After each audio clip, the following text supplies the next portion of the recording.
जय जिनेन। दोस्तों, अच्छे चारित्र के लिए अच्छे संस्कार होना आवश्यक है और अच्छे संस्कार निश्चित ही स्वाध्याय से बढ़कर किसी के द्वारा नहीं हो सकते। आज के इस व्यस्त जीवनचर्या में सहज स्वाध्याय हो, इस दृष्टिकोण से यह एक छोटा सा प्रयास। यह प्रयास आपको निश्चित ही अच्छा लग रहा होगा। तो चलिए आज के स्वाध्याय में जानते हैं अल्फा की वाणी से 1301 आचार्य श्री विद्यासागर जी के प्रवचनों का सार संक्षेप संपादन किया है मुनि श्री समता सागर जी महाराज जी ने। आज का शीर्षक है प्रदर्शन नहीं दर्शन। धर्म का संबंध आत्मदर्शन से है, प्रदर्शन से नहीं। वह केवल सतह पर ही नहीं, नीच की गहराई में ले जाने वाला है।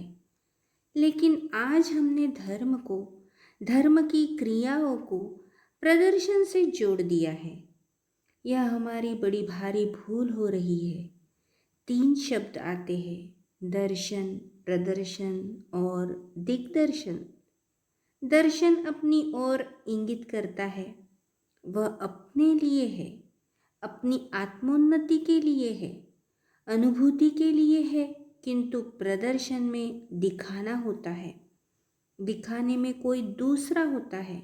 और दिग्दर्शन का क्या कहना, उसमें तो किसी को समझाने का, मार्गदर्शन देने का विशेष भाव रहता है। भले ही वह स्वयं कुछ न करे, पर दूसरों को विशेष रूप से समझाने की प्रवृत्ति रखता है। देखना तथा दिखलाना, यह शब्द स्व और पर की ओर इंगित कर रहे हैं। आपकी क्रियाएं देखने की ओर नहीं, किंतु दिखाने की ओर इंगित करती है। और इंसान इसी में धर्म मानता चला आ रहा है। वह सोचता है कि मैं इतना कर रहा हूँ, लोगों को मालूम भी तो पड़ना चाहिए, कुछ वाहवाही भी तो मिले। मैं इतना पढ़ा लिखा हूँ, कम से कम कुछ लोगों को तो समझा दूँ, कुछ लोग तो तैयार हो जाए। मज़े की बात यह है कि वह दूसरों को समझाने के लिए ही समझता है और इसी प्रवृत्ति के लिए प्रदर्शन कहा जाता है। इसी तरह प्रदर्शन की क्रिया बहुत सरल है। देखा देखी हो सकती है, इसमें विशेष प्रयास की आवश्यकता नहीं है। थोड़ा सा शारीरिक, शाब्दिक या बौद्धिक प्रयास करो, सफलता मिल जाती है। किंतु दर्शन के लिए ये तीनों गौण हैं, उसमें तो आध्यात्मिक तत्व प्रमुख है। इस दर्शन को यदि प्रदर्शन के साथ जोड़ देते हैं तो दर्शन का मूल्य कम हो जाता है, और यदि इसे दिग्दर्शन के साथ और जोड़ दिया जाए तो उसका मूल्य और भी कम हो जाता है। आपका खान पान, रहन सहन, बोलचाल, पहनाव आदि सब प्रदर्शन के जीते जागते उदाहरण हैं। ऐसे प्रदर्शन में पढ़कर हम अपने जीवन में आकुलता पैदा कर लेते हैं, और यही आकुलता हमारे दुख का कारण बन जाती है। कभी ध्यान दिया आपने, आपका सारा साज श्रृंगार ही दूसरों के लिए होता है। यदि कोई देखने वाला ना हो तो आपका सारा श्रृंगार फालतू हो जाएगा। दूसरा देखे और फिर प्रशंसा करे, बस इसी में आपको आनंद आता है। जीवन कृत्य सा हो जाता है। रास्ते में यदि कोई पूछने वाला, प्रशंसा करने वाला न मिले तो लगता है कि सारी मेहनत बेकार गई।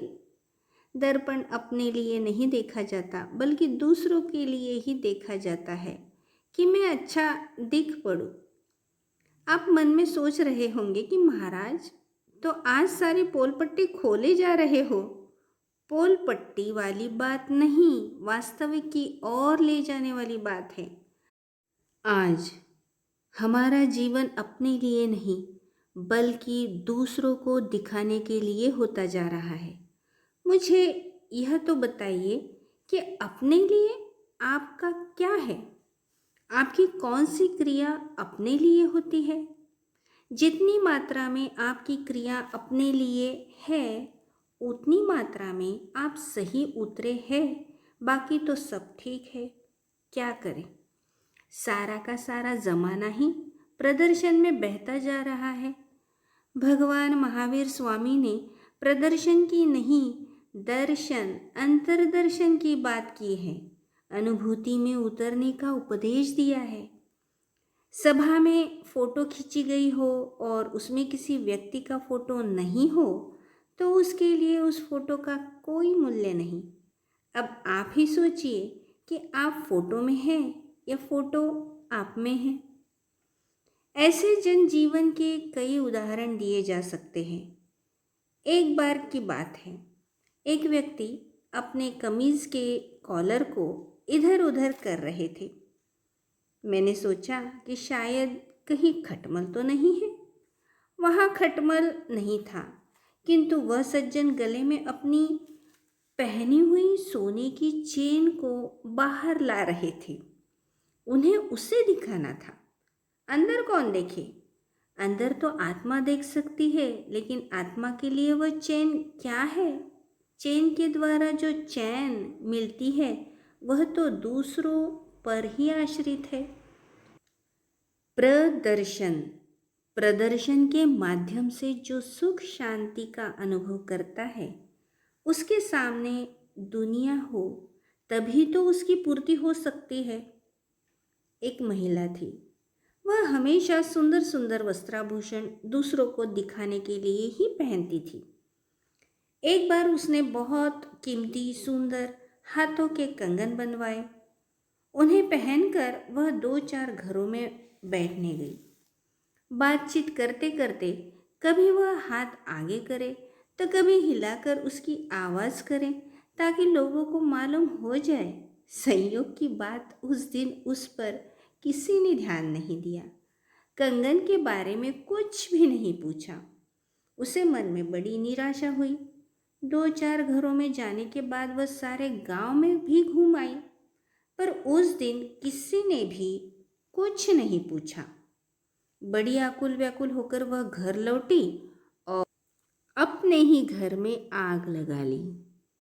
मोहल्ले के सभी लोग इकट्ठे हुए, भीड़ लग गई। सभी लोग आग बुझाने में लगे हैं। बुढ़िया एक तरफ खड़ी गुस्से में सबको देख रही थी। इतने में एक परिचित महिला उसके पास में आई और बोली, अरे अम्मा जी, इतने सुंदर कंगन आपने कहाँ से बनवाए? अम्मा जी जोर से झल्ला कर बोली, अरे पहले ही पूछ लिया होता तो घर में आग काहे को लगाना पड़ती। तो आप समझ गए इस संसारी प्राणी की मानसिक दशा। यह प्रदर्शन, दिखावे की भावना ही हमें धर्म से दूर करती है। इसके पीछे प्राणी क्या क्या करने को तैयार हो जाता है, कुछ कहा ही नहीं जा सकता।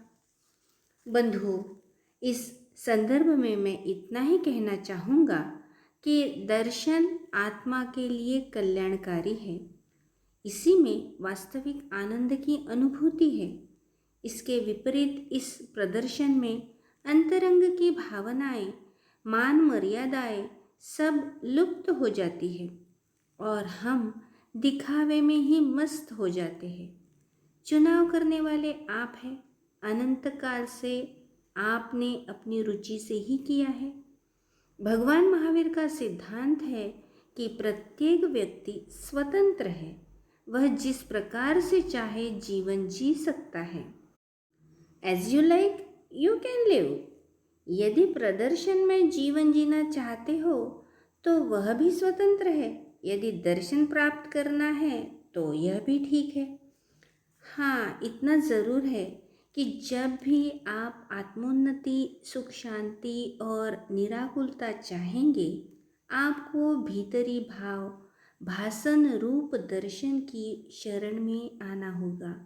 उसी दर्शन की ओर आप अपने जीवन को मोड़ने का प्रयास करें। इसी भावना के साथ बोलो महावीर भगवान की जय।